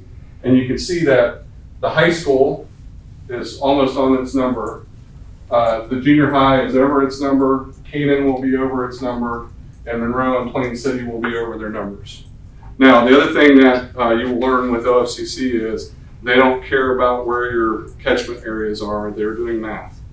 Right, so they don't care if Plain City has this much catchment area and Monroe has this much catchment area and you're gonna move students back and forth between the two. They're just running a math exercise. They're filling the buildings up with students. Make sense? Okay, so you're gonna see this type of diagram as we look at these different master plan options. The main thing I wanna kind of point out to you is OFCC right now, you as a district, they've already worked with you at Plain City Elementary, they've already worked with you at Monroe, they've worked with you at Canaan, they've worked here at the high school. The only thing that they understand that you need as a district before you are complete is a replacement of your junior high school. That's the only thing that they're expecting as part of your master plan. And so right now, that is the only thing that they're gonna co-fund. Is to say your junior high school, it's over something we call the 2/3 rule, which I'll explain. It just basically means that the cost to renovate your junior high right now is more expensive than the cost to replace it. If we were going to go down that path, their recommendation would be to replace that building. And if you wanted to keep that building, they would ask you to go through a process that would require a letter of waiver through the commission. It's doable if you choose to go that route. But their expectation is, based on the enrollment projection, is that we just need a new junior high school, and as a district, we're done. Right? So anything that we're looking at over and above that is going to be something that we're going to be looking at doing as local funded initiative, but there's the possibility of recouping that later if enrollment continues to grow. Okay? Does everybody understand the concept of what I'm describing? Okay, so this is all that the commission is looking at. What I want to challenge this group is what's our threshold for thinking about the possibility of additional capacity? So we could go out to the community and say, we're just going to replace this junior high, and there's going to be a cost associated with that. Are we willing to go are we willing to go further? To the point where we maybe build in some capacity that will take us further than that 10-year projection. So where I started with this is just thinking about, could we get ourselves to maybe grow some capacity in each of the facilities to somewhere a round number of like 80%. So instead of being at 100% at Monroe and Plain City and 100% at Canaan and 100% at the high school, could we look at master plan options that allow us more growth, 20% more growth in the future? So not only do we meet the needs of whatever 7-8 is, but we also look at some other options. So we're going to go through these different options. I'm going to show these to you very quickly. I encourage you to get on the website and look at them further before the next meeting. But at the next meeting, each one of these is going to have a dollar amount, right? And we're going to put them up on the walls, and we're going to talk about them at length. And Noah's shaking his head because he's the one that's going to be doing that exercise. Yes, please. I just have a quick question. Yeah. When you say the only, that OFCC will co-fund a new junior high, is that in the context of a junior high must be 7th and 8th grade, or is our definition of a junior high whatever we want it to be? Your definition of a junior high is whatever you'd like it to be, but this is the commission only understands that your 7th and 8th grade needs some solution. So they will fund for 7th and 8th grade, even if we want to put if we wanted to move. Okay, all right. I'm just trying to understand that. Yep, you're on target. So what we're going to talk about is we start to look at these dollar amounts. Oh, I'm sorry. Just for clarification, so my question is more of like, I grew up and we were 5th grade and then it was 6th through 8th, which I think is going off of her same question.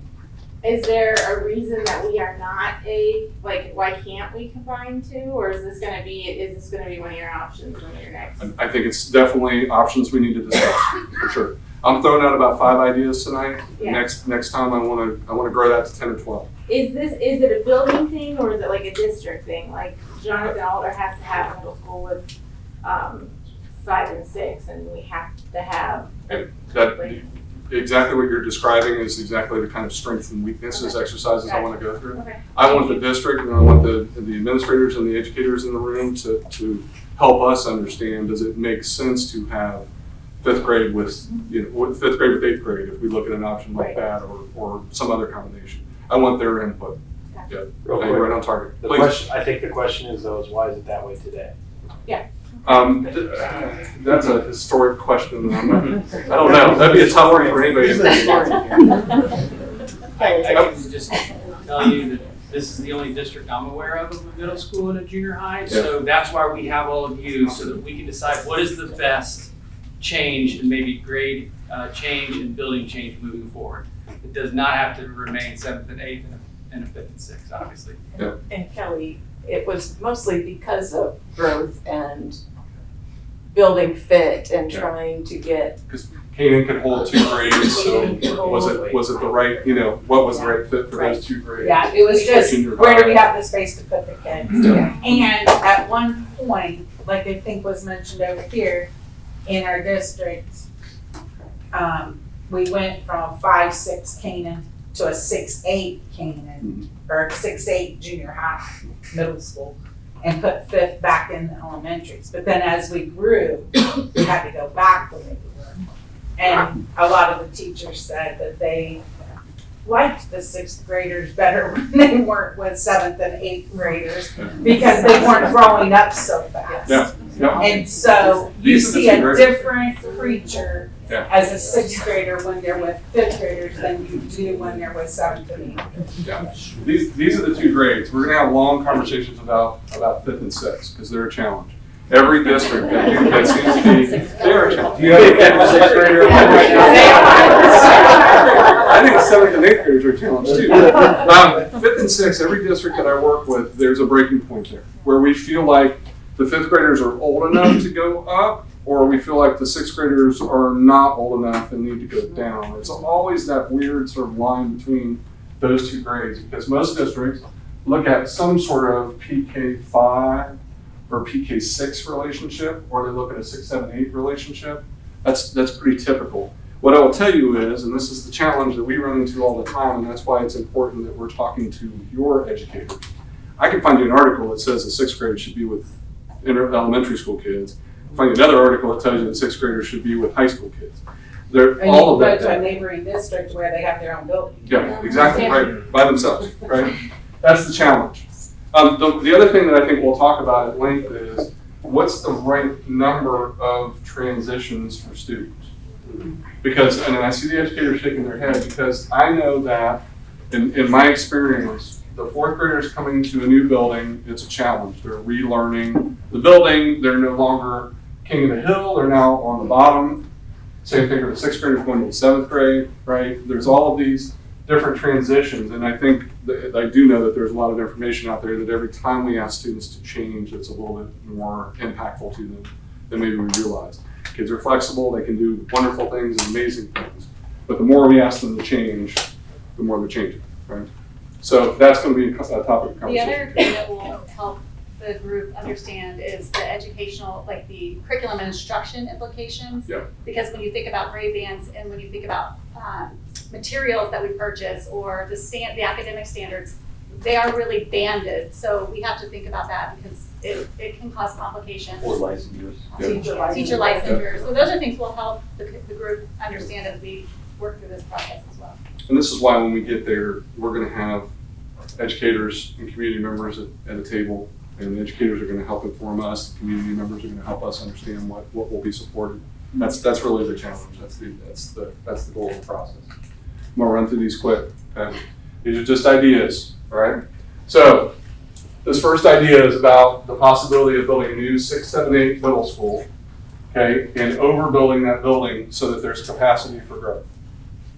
So that's piece number 1. What this does is it moves Canaan down and grabs the 4th graders out of the elementaries and creates capacity at the elementaries, right? So one of the challenges in this master planning exercise is we don't grab half grades. We don't grab a portion of a grade. We try to grab the entire grade, right? So as we think about this, I'm not going to move a portion of 4th grade up. I'm going to move all of 4th grade up. I want that consistency. So the idea would be to create capacity at the elementaries. I move 4th grade up into Canaan. Canaan now becomes a 4-5 building. Remember that Canaan was a 5-6 building, so it's always had these 2 grades at our current enrollment, right? So I need something. I need an addition there to help increase capacity.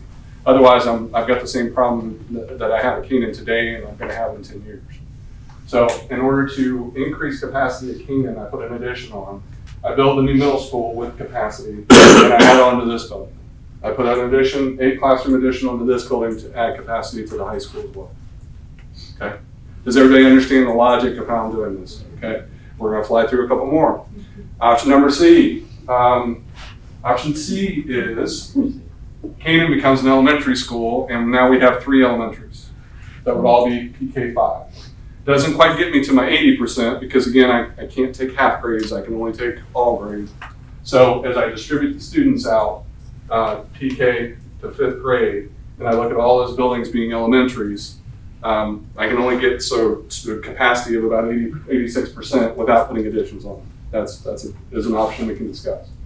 But again, I keep a 6, 7, 8 middle school built with some additional capacity, and I keep that addition at the high school. Okay, yes, please. On the high school with the 8 classroom addition, just to me that's so small to add that small of an addition, does that include getting the administration out to a different building? Yeah, I think those classrooms. moving out district office is probably one of the pieces that's going to happen outside of the master planning. Right, but that would open Yes. classrooms as well. Yep, there's 3 classrooms there that we would pick up. So that really be 11. Yeah. Right, I mean, just to me, 8 classroom addition seems small. Yeah. 200, no, roughly 300 200. today. It'd be 11. It'll be 11. But they'll be out by noon.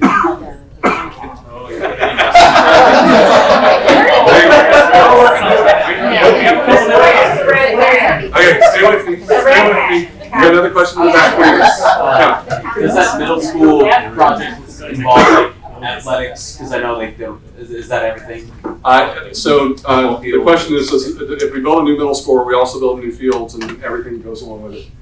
It depends on where we put it, right? If that new middle school goes on the existing junior high site and we're able to keep the stadium and the fields or relocate fields as we need to, we've got that ability.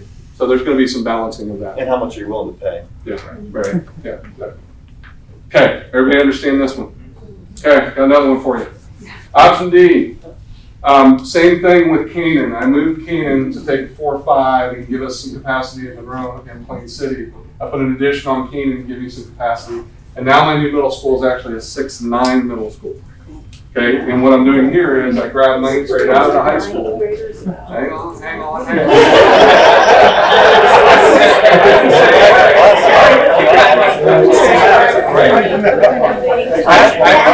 I've got to put these out there for you because I need you to reject them. That's part of the exercise, right? Because I got news for you. The next one can really blow your mind. So 6-9, right? So we moved the 9th graders into a middle school. I fully understand that there are so many educational impacts and it's not great, but what it does is that I don't have to put an addition on the high school anymore, right? So I'm trading one for the other. Okay? Hate it? Can't hate it. We're still going to put it up on the wall next time. I'm sorry. All right. Here's my mind blowing one. Let's build a new high school. Who's for it? Yeah. So here's what we're talking about. In this one, Canaan moves down again, grabs the 4th grade up. So Canaan's 4-5 with an addition. The high school that we're currently in becomes a middle school for 6, 7, 8. So this building, plus an addition to give me some additional capacity, becomes the new 6, 7, 8 building, the new middle school building. And we build a new high school. Now, all the same questions that came up at the back table there. Where is that new high school going? Is it getting a new stadium? Is it getting baseball and softball fields? Is it going to need all the other amenities that come with a new high school? Will it also not include the support funding from the state? If we So what we're going to talk about is, we'll get into the co-funded dollar versus the local funded initiative dollar. All of these, where we're at in the process is you guys are entering in something called the ELP program. You're going to spend your money first and get credit for it. And what that means basically is when they come back to you with their final offer of funding to finalize whatever your last master plan is before the commission sunsets, whatever that means, they're ultimately going to come to you and say, okay, let's rerun your enrollment. And so if they don't come to you, we have that 10-year projection. Let's say that they don't come to you until year 7 or 8 of that projection, and we start to see some of the increases that we're anticipating. they go from year 7 to year 17. And out here, our enrollment is jumping even higher, then they're gonna co-fund more. So the expectation is that even though today they're only co-funding you for 7-8, we're anticipating they're gonna co-fund us for more as we show that there are more students coming to the district. But to clarify, whatever we build next, the community the community is gonna fund 100% of that today. We'll get credit in 7 to 10 years when we build the next project. We'll get credit for what we spent, we'll get 54% credit back for what we spent today. I told you we're not doing numbers tonight. Well, I don't want them to go home, I don't want them to go home thinking we're gonna get We have co-funded. to build. If we build a junior high, we're gonna get co-funded. I didn't want them to go home and think that. Because that's We're not You gonna could happen. you could use that co-funded money for a new high school, but it only counts for the number that's in 7th and 8th grade. Yeah, yeah, Right? exactly. Right now, today. If you did it today. Today. Yeah, right. Yeah, that's a great way to think about it. And what I don't want to do today is, so we'll talk about, so when we go back to that very first master plan option, option A, it's got a dollar amount associated with it, and that is the starting point of your co-funded money, right? And so then as we move forward and talk about more expensive master plan option, we'll come back and say, okay, this is what we would get co-funded, this is what you would be paying over and above that. And with some expectation that we're hoping the enrollment continues to go up because the more students we have, the more co-funding we get. Makes sense? Okay, so we're gonna talk about that at length more. So this was option E1. Option E2, the only difference here is instead of Canaan being a 4-5 by itself with an addition, we basically go back to that elementary school configuration where we have the 3 elementaries and then middle school and high school. So I've thrown 5 or 6 ideas out here for you. I want you, next time when we get together, I need you guys to grow this. We need to come up with any of the other ideas, as many as you think. And we'll investigate as many of them as you would like. So what I mean by investigation is we're gonna look at sites, we're gonna look at dollars, we're gonna look at educational impact, we're gonna look at operations. We're gonna look at all of those things in as much detail as we need to in order to vet these different master plan options. Okay, that's our exercise that we're gonna start next time, continue into the 3rd, and then ultimately make decisions in the 4th. Can I ask one more question? Yes, please. Might be a bit nuanced, but the last one, for example, when we talk about a 3rd elementary. Yeah. I assume that means redistricting, right, where kids are going to a place like Monroe, or Yep. not. Yep. Is that gonna be part So- of consideration? Until we get there and know what the final improvement is, you better plan that all of these have some element of redistricting to them. Yeah. I know that that's a bad word and I know no one likes it, but no matter what we look at, this obviously is a big redistricting effort, right? Because now what we're gonna have is Canaan sitting in the middle of the district with Plain City taking everything from the north and Monroe taking everything from the south, right? That's gonna be a big redistricting effort, right? Each one of these has some impact to it. Because ultimately, even just getting the line between Plain City and Monroe, you know, again, I'm going back to Derek's information. Where's most of our development? It's north, right? So Plain City, you know, if you think about, you guys can get on the district map and I'll show it at the next meeting, but if you think about where Plain City Elementary is at, where Monroe's at, the line in between the two, as more students are coming into the top of the district, Plain City's line is gonna have to shift north. Right, and eventually Plain City's line is going to be Plain City's backyard. And that's ultimately what's going to happen if the growth continues the way that it appears that it's going to. Question in the back, please. Can we, next time we look at these, can we preload them with like opportunities and constraints? Yes. For each? Yeah. Just to help the conversation. Yeah, for sure. We're gonna put them on big sheets of paper. We're gonna give you guys post-it notes. We're gonna go around. We're gonna do strengths and weaknesses. We're gonna do all that good stuff. Yep. Other Sorry, I questions? just have one quick question. Yep. When we talk about, if we were gonna use the location where the current junior high is, I feel like the question is stupid, but I wanna understand before I spend a month thinking about it and we Sure. come back. Yeah. Does that mean that no students would be there as all of the building, are we raising that? Would the concept be we raised it and we're building something right where it is, or we would There's still enough have? land. Yeah, our initial investigation is there's enough land to build the building. Somewhere We're back in the site. Okay. Leave the 7-8 operational, whatever Okay. the new building is, 6-7-8, 7-8. That's a possibility. Yep. Okay, thank you. Other questions? I saw another hand. Yes, please. Yeah, if you can go back to E2. See? So in this example, you know, everything you're talking about, this visioning, right, entails rethinking about how we're educating, but what's not mentioned here is what kind of investment is going into these schools, existing schools, to get them up to modern standards. Is that going to be explained as well? Yes, it's a great point. And again, it's gonna go back to dollar, right? How much money are we willing to spend when we look at, for instance, let's take this one for instance.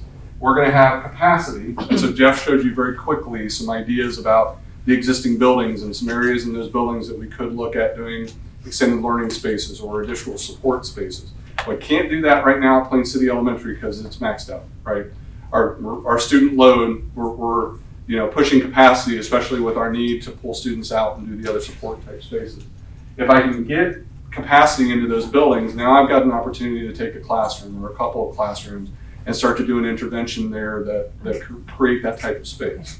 There's also facility improvements that are necessary, right? Those buildings, given their age of when they were built, we're now coming around to that 20-year mark. It's only gonna be a few years away. And that was the 20-year mark for your warranties on your roofs, your boilers and chillers, right? 15 years on a chiller and about 20, 25 years on a boiler. All of those types of improvements are starting to come around. So all of those things have to be considered. Yep. Yes.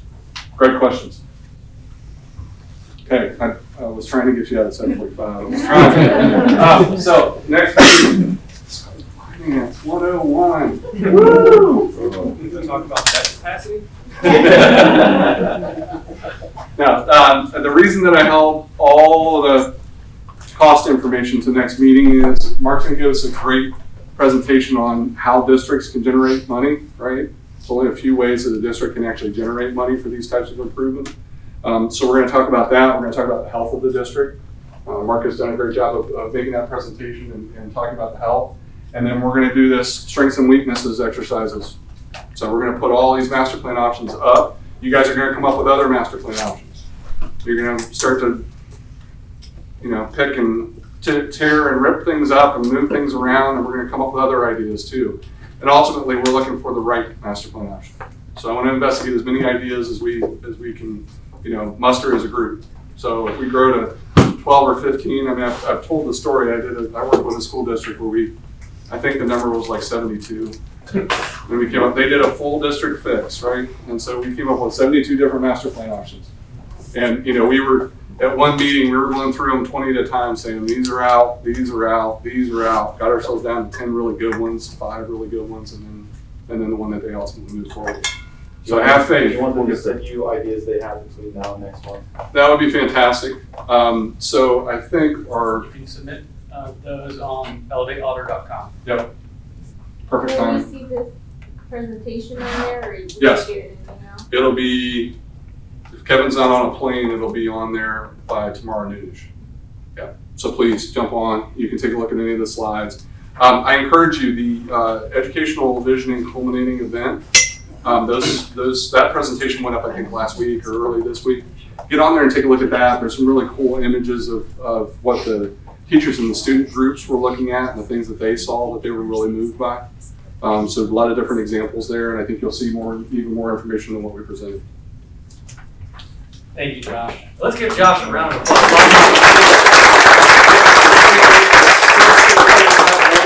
This last hour, I've watched all of you because I've heard this a dozen times, and I learn something every time, so thank you.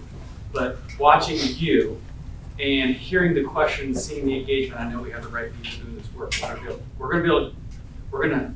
The goal is one plane. We'll get there. We'll get there in the next 4 months. So thank you. Get home to your families. We'll see you next month. Thank you, everybody.